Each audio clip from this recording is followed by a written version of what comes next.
Most people who know me will tell you I don't have any trouble talking, but I have never had as much trouble preparing something to say as I did for this gathering today. And I'm struggling. I'm fighting it. I mean, LaWanda would hook me up with a radio host in Knoxville, Tennessee, and I have lived through 6 shows. There's all good and grand, and I'm sitting here 2 nights ago asking myself, what am I going to say? Now, my story, I'll tell you that too, but what am I going to say, and why am I going to say it? 2 big questions that you should always ask yourself when you're sharing something with a group. And my phone rang. A young man in which I now call my home state, in Oklahoma, called me and said, "David, I need help." And in a flash of insight, I know why I'm here and why I share my story over and over again. This particular young man, an addict in the throes of active addiction, had no hope, knew there were answers out there, didn't know how to get to them. So we're working on getting him into a program right now, but this is why I tell my story. Because one of the things that young man said to me on the phone was, "You've been here, haven't you?" And I have, because I am a recovering addict. And so I've been where he is, and I have found hope and the answer on the other side of it. So this is why I tell my story over and over and over again. I tell it a lot. It's one of my favorite conversations, not because I'm in it, but because the star of the story is my Lord Jesus Christ. Because I had no hope and where to go. So, roughly 20 some odd years ago, about, 23, 24 years ago, I had it going on. I'd already been one of the youngest guest lecturers on the campus at University of Georgia in the sciences of all things. So I'm 19 years old. Now, admittedly, they invited me to speak because at the time, and I still am, at the time I was a creationist, and they thought, oh, this is a great exercise for our doctoral students to rip him to shreds. Instead, I survived that one and was invited to speak over and over and over again on the University of Georgia campus about evidences for a special creation. You see, all along the way, I've known there was God. I knew all the answers. Well, I thought I did. Anyway, I knew the answers. I knew the facts. But knowing the love of Christ and experiencing God are 2 different things. Ephesians 3:19 is one of my favorite passages, and it goes back to early on in my blogging. I thought I had created a word, and Mark will probably laugh at this, but because I'm sure you know Greek, or I don't know Greek. It's all Greek to me. But I was writing, and I thought there's got to be a way to talk about knowing God as opposed to knowing about God. And so I took 2 Greek words and I put them together. And theognosko, to know God. I thought, that's a cool word. I found out later that word is not technically in the Bible, but it is. Because in Ephesians 3:19, it says that to know, gnosis, God, that there is a knowledge, experiencing God, that goes beyond simply knowing about Him.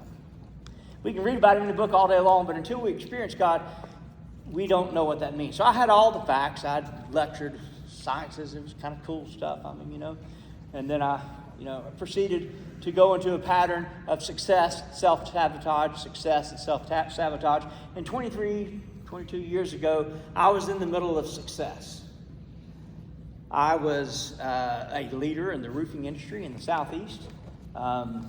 I came along in the metal roofing industry in 1990. The metal roofing industry was a $10 million a year industry, and $100 million a year industry nationwide. And in 2000, it was a $10 billion a year industry nationwide. It grew 100-fold. And in the middle of that, architects began demanding 20-year NDL, no dollar limit warranties on roof systems. No metal roofing company out there provided 20-year NDL warranty roof systems, and so they needed designs. And well, the largest roofing manufacturer in the world tasked me with helping them create the 20-year NDL roofing system that every roofing manufacturer copied after that. So I can literally say I wrote the book on roofing because everybody copied some of my details. Not the whole, I didn't write the whole thing. Anyway, but I certainly designed part of the 20-year warranted roof system that everybody still uses to this day. So that's kind of cool. I was in the height of what any young person would consider, the glory days of their career. 22 years ago, I was the vice president of a roofing company in Athens, Georgia. I had one child. I had a son on the way. He's here with me today, by the way. This is my son. He's 21, and he's at Georgia Tech. Anyway, so I had the son on the way. Everybody that knew my wife and I wanted to be us. I was the picture of success. In fact, you can go right over here to Roswell, to our favorite watering hole at the time, and they still have a picture of my ex-wife and I in the doorway when you walk into the restaurant. Everybody wanted to be us. And one day, and of course all the warning signs were there, we would go out almost every night of the week. We'd pyramid our drinking glasses, shot glasses on the table, and see how high we could get them throughout the course of the evening. We didn't appreciate being in our own skin. Rather change the way that we feel. But we looked like we were in love. We looked like everything was great. We had everything going for us. And then one day, after having gone out every night for 7 or 8 nights in a row, and we'd stay out till 2 or 3 o'clock in the morning, I'd get up at 4 o'clock in the morning, I'd be on a job site by 6. There's only so long you can do that, and I got up one morning, just had no energy. One of my guys said, "Here, put this in your coffee, and it'll keep you going today." And so sprinkle a little bit of meth in the coffee, and I was off and running. I was good, and I wasn't high, but it gave me energy. I was good, And the next week, I was in the same shape again, and dumped a little more in my coffee, and then it became an everyday thing. And then I went back to something that I had tried years before and had been clean from, my drug of choice, cocaine. And my life spiraled out of control and went downhill. And it didn't take long, within just a couple of years, nobody that knew us wanted to be us. I introduced my wife at the time to the love of my life, cocaine. And our lives spiraled out of control. I had no hope until finally one day. Well, I didn't have any hope then either, but I got to tell this part of the story. So, unbeknownst to me, I guess 10 or 12 years ago now, my mother, who has since passed away, was sitting in the living room talking to my sister, and my sister was complaining about me. Imagine that. And my mother told her, said, "Becky," or Rebecca, anyway, said, "God gave me a vision. David's going to be okay. He's going to become a preacher and reach the world for Christ. I don't need to worry about him, so I don't want you to worry about him. You don't need to." Now, my sister just kind of shuffled that off as the hopes of a desperate mother, because I was not in great shape. Flash forward a couple years after that, and my brother, imagine this, was in the house, was complaining about me, and my mother got rather agitated with him and said, "Look, God gave me a vision. David's going to become a preacher and reach the world for Christ. You don't need to worry about him, so don't." Well, my brother left my parents' house and went home to his wife, Sandra, and said, "Look, I don't put anything past God, but if God's going to do anything with David, he's got a lot of work to do." So flash forward then, a couple years after that, my mother came down with, I don't guess she'd come down with Alzheimer's, but my mother had Alzheimer's, and her mind had slipped into the malaise and lost to us. 1,000-yard stare occupied her face. My dad, who's here today, loved my mom. It's the greatest love story I've ever seen in my life. And by this point in time, his sole goal was just quality of life. Mom would never know it. She would never probably appreciate it. But Dad took her places, and he'd take her out to breakfast at IHOP. That was one of their regular haunts. But meanwhile, I'd had an accident at work, broken my tailbone, and I couldn't work. Now, that was great news for me because it's just another excuse to use. I mean, every addict is always looking for the next excuse to use. And by then, my children and I, my marriage had busted up. My children and I were living in my mom and dad's house. And I had taken them to school one morning, and I had hours now in my day that I could afford to get high because I tried not to while they were awake. So I ran by my dope dealer's house and grabbed some dope. And as I'm pulling up in the driveway, Mom and Dad are coming out the front door. Well, I know where they're going. They're going to IHOP. And I'm excited because I have an empty house where I can get high. So I waited at the bottom of the steps, and Dad's walking Mom down the stairs. This was in January of 2016. And Dad's walking Mom down the stairs, and she got to the bottom of the stairs, and that 1,000-yard stare disappeared for just a moment. And she grabbed Dad's arm and she said, "You know, God told me he's going to be a preacher and reach the world for Christ." And immediately, the shell closed again. And my mom was gone. The last words I would ever hear speak.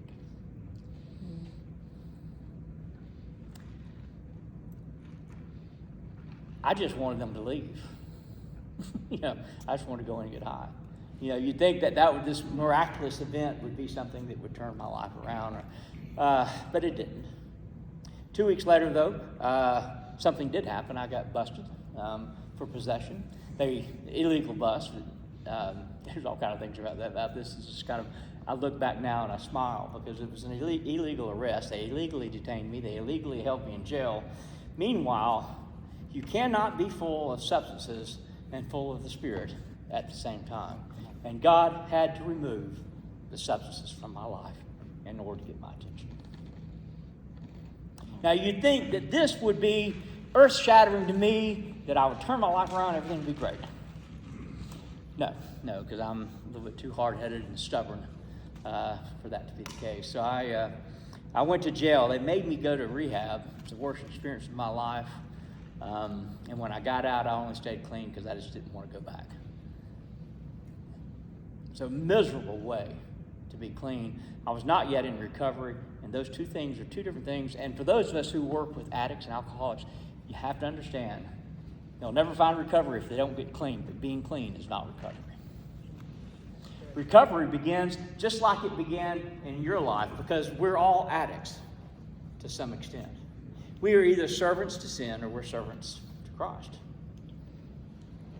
There's really there's no in between. And we find recovery in our lives, whether we're active drug addicts or whether we're workaholics or whether we are buried in the latest binge watching of our favorite TV show, whatever it is that's kicking over those endorphins in our brain. We're slave to that, or we walk with Christ. It is one or the other. There is no in between. So everybody, to some extent, is an addict. And everybody needs to find recovery in their life. I heard a preacher a long time ago say, everyone needs a 12-step program. And now I've discovered he was right. Everyone needs to come to the realization that our lives are unmanageable without him. And that there is a God. And that if we turn our lives over to him, we will enter into a new phase of life. And those are the first 3 steps of the 12 steps. And so anyway, I wasn't there yet. I got out of rehab, stayed clean, and then stumbled into a situation. I had someone who was near and dear and close to me. The only other member of our family who was an active drug addict, had been selling drugs for 17 years. And they were about to get him and send him to jail for life. Life without possibility of parole. Long story short, I entered into a deal with the district attorney that if I helped them get him off the street, they'd put him in rehab and take the life sentence off the table. It was supposed to be a 2-week operation, but after 3 months of driving for this individual, they still hadn't busted him. And what I discovered is that everybody he was going to, they were busting. And they were getting too many arrests off of the work. So 3 months in of working all day at my job and driving all night was killing me, literally. And I complained. And all right, well, they set up a deal to get him, and I was finally gonna be out of this. And in the midst of that, I was about to get after having gone to rehab, I was about to get my children back, and went to court. Things didn't go the way that they should have gone. There was a little bit of underhandedness there. It doesn't matter, but it sent me deeper, because then I felt like, I had a typical addict response. I needed to be a hero. I needed to do something outstanding beyond the pale, do something to gain the friendship of the court, because I didn't have it at that point in time. And so I went deeper. I drove for drug dealers all over the city of Atlanta. I ran guns, cocaine, and heroin, and the only thing that I don't remember ever doing was transporting human cargo, but they were doing it. And they were making the DEA and the local sheriff's department down there were making lots of arrests, and it didn't end well. After 9 months of driving all night, and I finally gave my job. I couldn't work all day and drive all night too. After that, it didn't end well. My dad can probably tell you better about this night than I can, because I don't remember much about it, but I stumbled into his house at 2 or 3 o'clock in the morning, and I had been beat almost to death. Jeans ripped to shreds. I changed them, and then I walked to Dad's room, and I pushed open his door. Not something you do to my dad. He's kind of a respectable guy in our hometown. But I pushed open the door, flipped on his light, and said, "Dad, I think I need to go to the hospital. I'm covered in blood and broken bones and broken leg, broken arm, back, nose, concussion, and all my teeth kicked down my throat." So these are fake. So anyway, it didn't end well.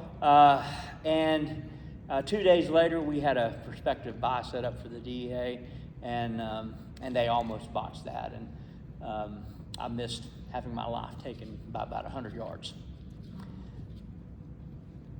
It was a disaster, unmitigated disaster. I needed an answer, and I didn't have one. The guy that knew it all had never made that leap from knowing God to experiencing God. And, and I'm reminded of, everybody knows the verse, Psalm 46:10, "Be still and know that I am God." And I'm going to pull out my notes because I'm going to read it to you. In Hebrew, it says, "Harpu udu ki anoki Elohim." And y'all probably recognize a couple of those words. But Hebrew is my second language, and I learned it at University of Georgia, and recently took another year from Hebrew University. It's amazing, the internet. Anyway, but there's probably, not to criticize the KJV or any of the other translations, there's probably a little bit better translation of that. What it actually says in Hebrew is to drop it, to let it go. Because there is a God who is the God of heavenly hosts, who is all-powerful, who can take care of it if you'll just drop it. Wish I'd known that, but I finally got to the point where I didn't have anything left. Everything, my life had almost been taken. Everything I owned had been stolen. I had nothing left. Vehicles, tools, down to before I finally left, even the underwear and socks in my drawer in my bedroom had been stolen. I had nothing left chaining me to Griffin, and then I was once again illegally arrested by another county, and my handlers in Spalding County sent for me, and I was taken to Spalding County Jail, where all I had to do was get in front of a judge, and they'd have released me. And in the midst of that, the jail threw me in a jail cell with about 50 guys that I was responsible for having locked up. And that was the end of me. I had a heart attack in the jail, and the jail didn't call an ambulance. They just kicked me out and had a deputy drop me off at the emergency room door. And so they admitted me in the hospital, had a heart attack, and by the next morning, it stabilized my vitals, and the hospital administrator comes around to my room and says, "Mr. Riordan, your vitals have stabilized. You're looking pretty good, and we noticed that you don't have any insurance. We're thinking maybe you'd like to go home and come back next week. We're going to do a heart cath." So the jail didn't want me. The hospital kicked me out. And I walked out the door. I'm mad. I walked out the door of the hospital and called my brother, the only person left in the world that would still talk to me. And he came to pick me up, and he said, "Well, Dave, my wife is gone for the night." She said, "You can stay at the house tonight, and we'll figure out what to do with you tomorrow." It was a Saturday night. Spent the evening with Dan, and then went to church with him the next morning. Amazing how that Sunday school lesson was crafted just for me that morning. And we went to lunch after church, and then I told Dan, I said, I've got to go. I've got to leave. I can't stay here. People had taken shots at me. I had been beaten almost to death, and missed death by about 100 yards on my own street. I said, I have to go. I can't stay here. "Well, Dave, I think you ought to stay and face your problems." I said, yeah, you don't understand. Anyway, and he didn't understand, and that's okay. But he took me as far north as he could, which was the Spalding County line. And I got out at the racetrack station, and Dan says, "Do you have any money?" I said, "I don't have anything." And he dug in his pocket. He had $15, and he gave me the last $15 in his pocket. And I began a journey north into a darkening sky, into a storm on the outside that was probably only beat by the storm that was going on the inside. And I wrote that story. It's my first book. Not all those conversations that I have with God and I had some compromise and deuces that are not in that book, but the beginning of it all was, I didn't care if I lived or died. Take me or take me. I didn't care one way or the other. There's just no way that it continued to go the way it was. And for the first time in my life, I had reached step 3. Realizing my life was a disaster, that God was there, and that he was able. And I submitted. And an amazing thing, about 15 minutes after that initial conversation with God, this young man does a U-turn on the road. He was actually going the other way. He comes back, he does a U-turn, picks me up, and says, and out of my mouth, I said, "Well, I'm kind of on a journey of faith," because that's where I was at. I had bought into it. I had submitted. I was sold out from the moment. And this guy, I said, "I'm kind of on a journey of faith." And he looks at me and says, "That's wild. I just accepted Jesus. I got so many questions. Can you answer them for me?" 15 minutes. The call to follow Christ is followed immediately by the call to serve. And I answered the question as best I could. I mean, I'm a, barely recovering, spun out drug addict, answering questions to this guy about what it means to follow Christ. But I had a lot of facts in my head, so I was actually okay with that. And I began this journey north. I eventually arrived in Massachusetts, of all places, and one of the things that God compelled me to do is write it down. And so I began writing my story. And of course, I'm living in a homeless shelter in Cambridge, Massachusetts, and I'm going to the library every morning from 9 to 11. I'm writing.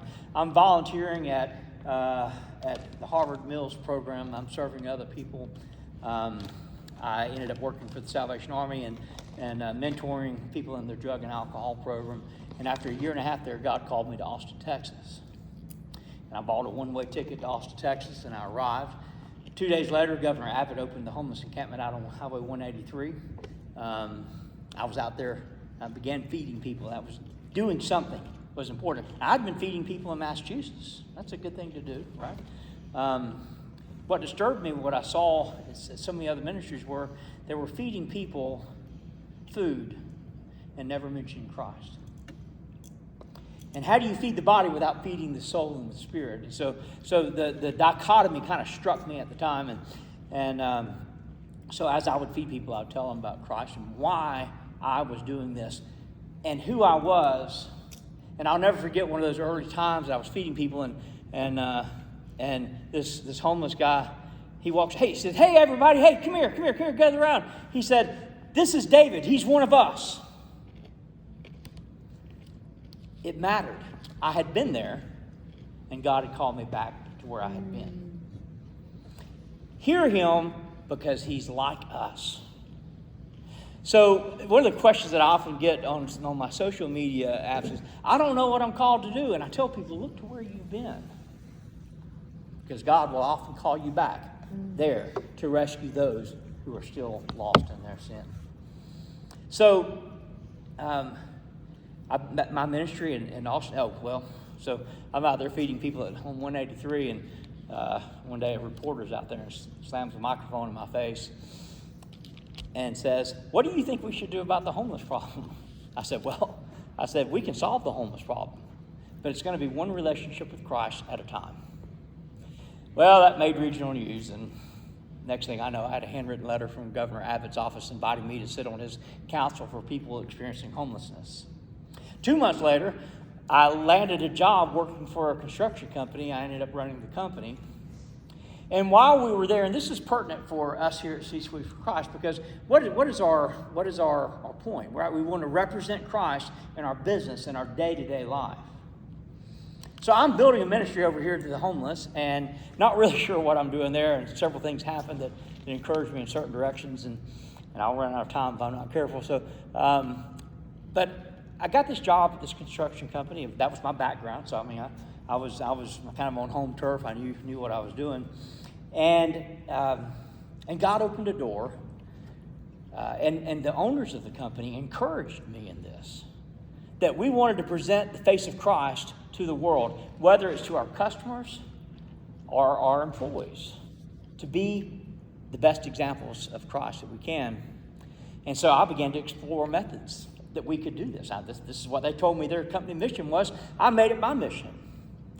And I discovered people at the Halfway House in Austin, and began hiring people at Halfway House, and we began training them, and they were in the Halfway House, so I began taking them to church with me. I had permission.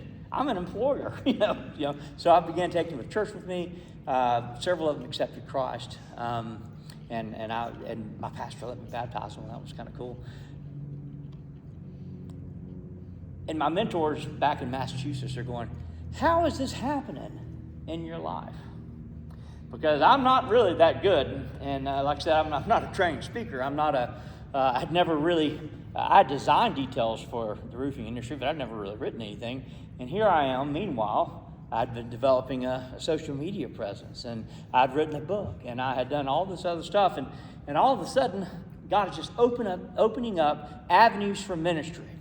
And I've discovered, and I've told employees this for years, I've discovered that the two most important characteristics of an employee is they get up and they show up. And so I applied that to my life, and I get up and I show up. And I've discovered that when I get up and I show up, that God shows out. And He opens doors, because that's what He does. He is a door opener and a way maker. And if we will determine in our lives to get up and show up, that God will move. And He did. And suddenly, I have this I'm feeding people, and within a relatively short period of time, I'm feeding 600 people a week. Just in my footprint in Austin, Texas, which is about 2 miles wide and 4 miles long. I was feeding about 600 people a week, and the guys from the diversion center were going with me, and some other people, homeless people, were helping me, and I began, and that whole thing of sharing Christ while I shared food. And what did that mean? And was I actually making a difference? Because it goes back to that reporter's question: what can we do about the homeless problem? One relationship with Christ at a time. So if I wanted to make a difference, I couldn't worry about the 10,000 homeless people that were in Austin. I could only worry about my footprint. Where was I? Where was I in business? Where was I in my personal life? And how could I impact the individual? And that if I wanted to reach the individual, I needed to see past their current situation. I need to minister to them physically, whether it's feeding them or helping them get clothes or getting them to a doctor. Just little basic stuff like that. And so I began. Physical, spiritual, mental. What can I do to help these people? I needed to tell them about Jesus, but sometimes in order to get to the inside, we got to take care of the outside. But it is always about Christ. Because if we want to, ministry in the moment requires pre-preparation, right? Preparation before. Ministry in the moment requires preparation. We have to be prepared. We have to plan for it. But then it happens in the moment. It has to be Christ-centered and minister-driven. So the question that we have to ask in our lives is are we Christ-centered? Are we driven by our desire to pursue Christ with everything that we have? So whether it's in the job with the company I worked for, or whether it was after I got off from work, what am I doing to reach the world for Christ? What am I doing to make a difference? And I can't make a difference, but I can introduce someone to the man that can. And so that drove my life, and I built a ministry in Austin, and I began moving homeless people into my home. Not everybody can do that. The Bible says we should. But not everybody can, and I'm okay with that. I am for encouraging you to do whatever you can do. But it requires preparation, so I want to encourage you that you can minister to the homeless. But it should always be an end goal to reach them with Christ, but not contingent upon them making a decision. We don't get to decide that. The Holy Spirit's job is to draw them to the Father, right? It's the Holy Spirit's job. Our job is to minister to them in their present need. And so we prepare, we plan, we put sack lunches in the back seat of our car. Or when it gets cold, we go buy an extra few sets of gloves, and we began to give those. And from out of this ministry, 62 formerly homeless people, almost all of them bound by addiction and alcoholism, are now living successful lives. It works. Ministry in the moment works. One of my favorite stories, and he'll probably watch this when it's posted online. One of my favorite young men, his name's Caleb. He came to my house, and he ex-con, spun out on multiple substances, came to my house and needed help. And I said, well, you can stay here, but drugs and alcohol don't ever pass through the door of my house. And he called me up about 2 weeks into his stay at my house, says, Dave, I messed up. I said, well, we'll talk about it. When you sober up, come home. And, he came home, he got all his stuff and left. And it kind of made me sad, right? Because, I before I invited somebody to my house, I'm invested into these people, right? I'm loving them. Well, about a month later, Caleb calls me and says, Dave, I haven't had anything to drink, or I haven't used anything since I left. Can I come home? And when he asked me if he could come home, I knew then we had him, right? He wanted to come home. He didn't have another home. My home was his home. And so, I said, sure. You didn't have to leave in the first place. You just couldn't be drinking and using while you're here. So anyway, he comes home. We got him cleaned up, got him a little bit of a haircut at first, a lot of a haircut later. Got his clothes clean. I took him to the doctor. We talked. I'm not a professional counselor, but we talked through some issues in his life. I've been some of those places where he is, and began to help him. And took him down, taught him how to. He's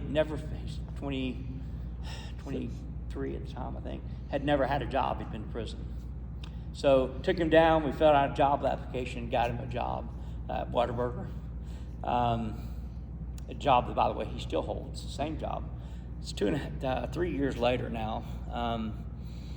Anyway, just worked with him. He went to church with me on Sundays. That's a requirement of being in my house. If you want to help people, you've got to hold them accountable. Accountable in love. Went to church with me, went to CR with me, and I played in the praise and worship band at CR. I played piano, so and he became part of my life, like so many others coming along the way.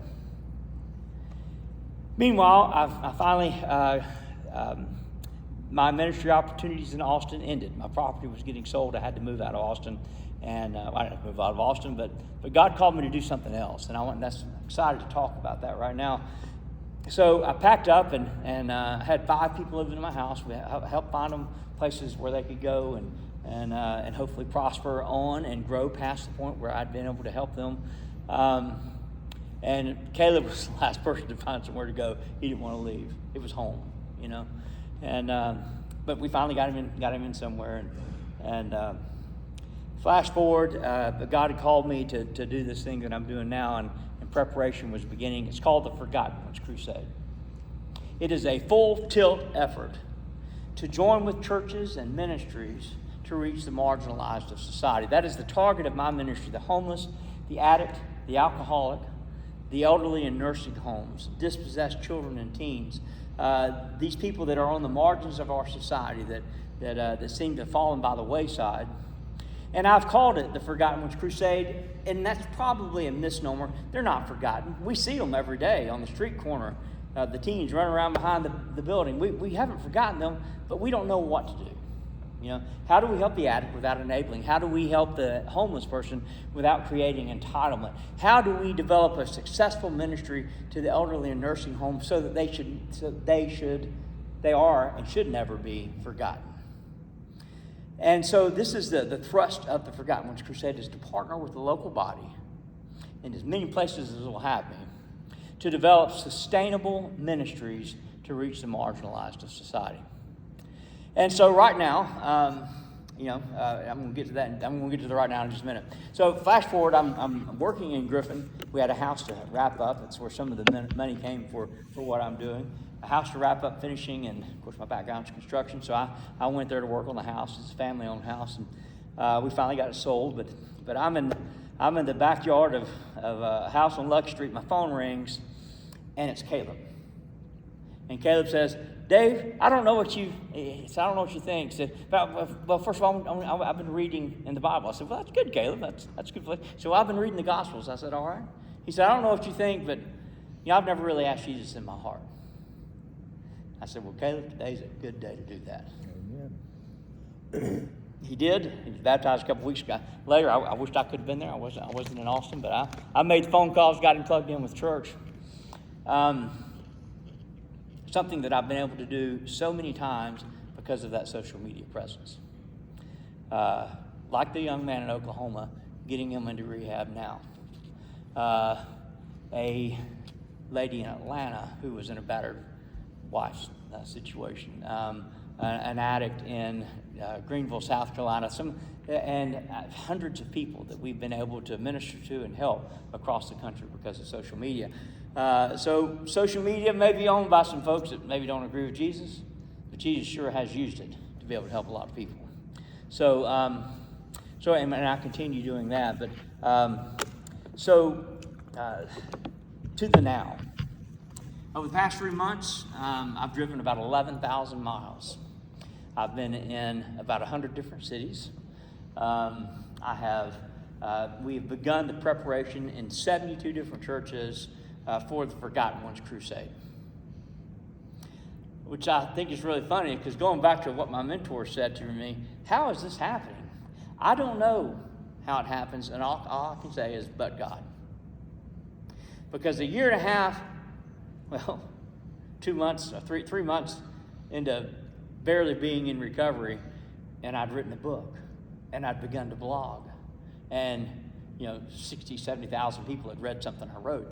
That was kind of wild, cool, And now, 6 years into my story, 15 million people across the world have heard something about Christ from my virtual pen, from my online presence.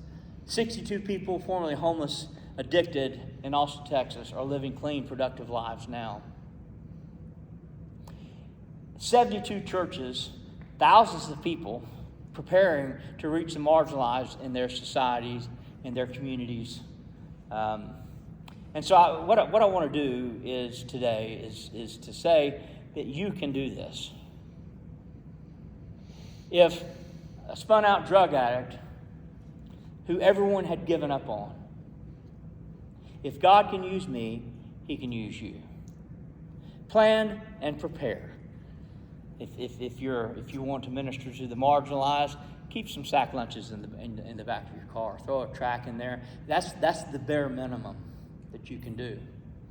Join with me in the Forgotten Ones Crusade. Go back to your churches, talk to your pastor, give me a call, whatever we need to do, because I will come to your church. I don't charge for anything that I do. In fact, I've got 4 books and some T-shirts back there. But technically, I don't sell anything.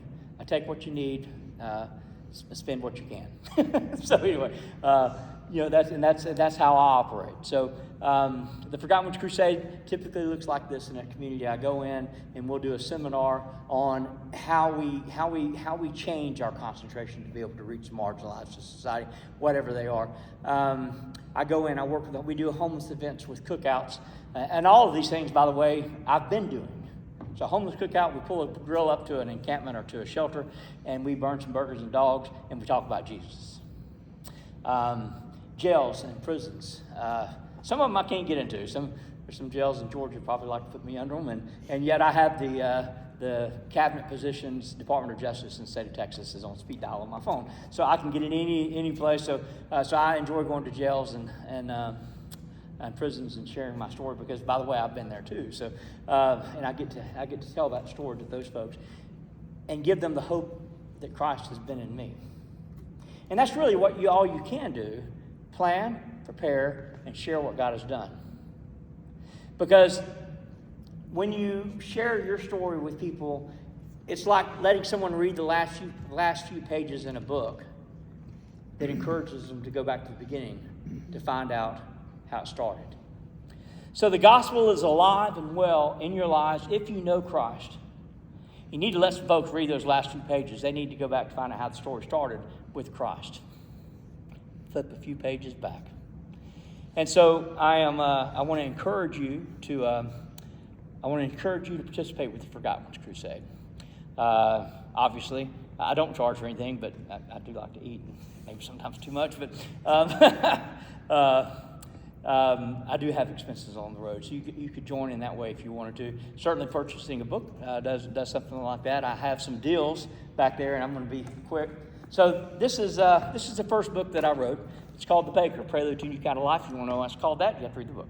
So, this book I have back there, I have bundles of these books. These are the books that I like to give away at jails and different places like that. So I have bundles of these. I sell them at cost. So to buy 10 for $40, I encourage you that if you do that, then I'll take them and distribute them. But I would encourage you to grab a bundle of 10 and write your message in the front of the book, and I will make sure they get into a jail, prison, or wherever, rehab center. That's where I go with these. The reason why you don't need to buy that book is because this is my story. This has all the gory details of the drug trade and everything else that I was involved in, working with the police and whatnot. But the last 3 chapters of this book are that book, so you don't need to buy that book. And how profound is the story? It's greatly profound to me. It's my life.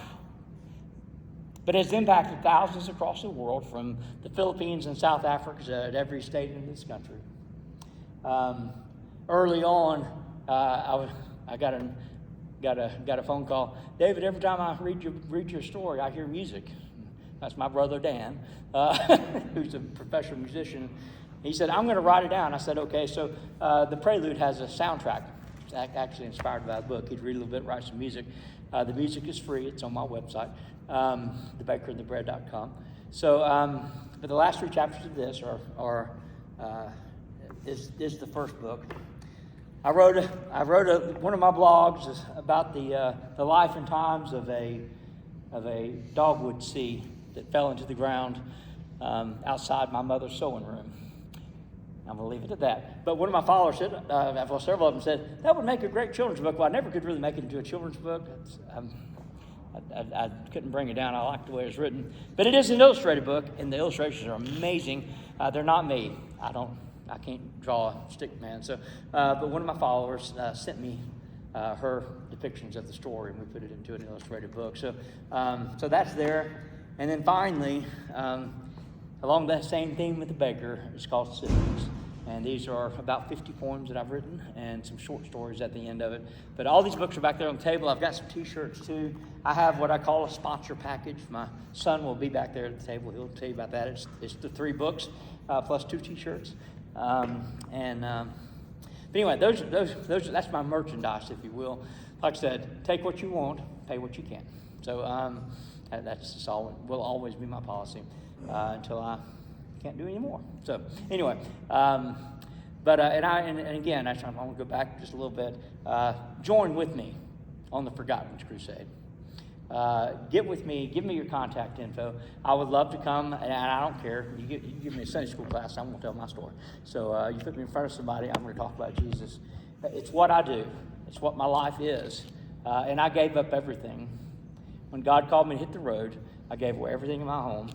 I arrived in Austin, Texas with a suitcase, and I gave away a 5-furnished bedroom house.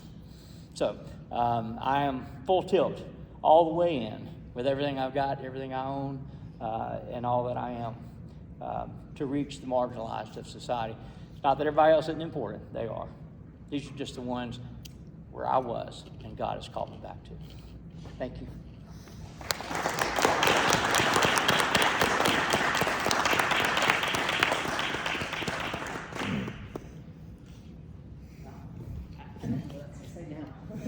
It's tremendous. Yeah. Thank you for sharing your story, David. It's rather incredible. And I realize that we are at 1 o'clock and many people may have to return to their lovely jobs. So I will extend grace to say thank you all for being here today. If you need to leave, we certainly understand. If you want to hang out and continue talking, we are always here to hang out and continue talking. We seem to do that more and more after these meetings. And I appreciate so much everyone being here today. And if you are in the Dallas area on the 4th Wednesday of the month, come join us at Hope Church at 3:30 in the afternoon. We'll give you coffee and something sweet to eat, get you all sugared up before you go home for the next part of your day. And if not, March the 3rd is our Faith and Family event at the Atlanta Gladiators. If you would like to go to the Atlanta Gladiators game, we have tickets. If you are a member of C-Suite, those tickets are available to you at no cost. If you want to bring friends, family, and enemy that you want to recruit, we have those tickets available, and we're selling them at the face value, which is $20. We will have a booth at the Atlanta Gladiators game, C-Suite merchandise, C-Suite materials, so that we have the opportunity to showcase who we are at the event in front of however many people attend the Atlanta Gladiators. It is, yeah. I was gonna say, Yeah, it's a hockey team.